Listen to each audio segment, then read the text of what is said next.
അവൻ്റെ വെയിറ്റ് 80 ആയിരുന്നു. ഞാൻ അവനെ പരിചയപ്പെടുമ്പോഴും നേരത്തെ ഇവിടെ ഉണ്ടായിരുന്നത് 10 കിലോ വെയിറ്റ് കുറച്ചിട്ടാണ് മത്സരത്തിൽ ഇറങ്ങിയത്. കാരണം അത്രയും ഫാറ്റ് കുറച്ചിട്ടാണ് ഇറങ്ങുക.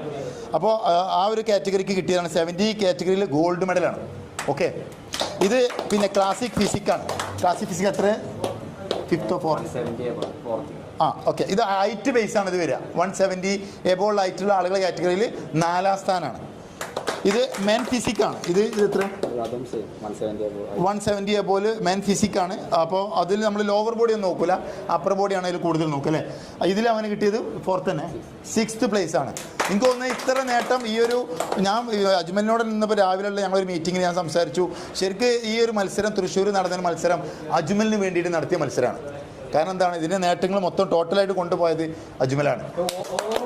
അതുമല്ല, ഇന്ത്യൻ ചരിത്രത്തിൽ ഇങ്ങനെ ഒരു മത്സരം നടന്നില്ല. ഇത് നാച്ചുറൽ ബോഡി ബിൽഡിംഗ് ആണ്. സാധാരണ മെഡിസിനൊക്കെ ചെയ്തുള്ള ബോഡി ബിൽഡിംഗ് കണ്ടാൽ ആദ്യമായിട്ടാണ് നാച്ചുറൽ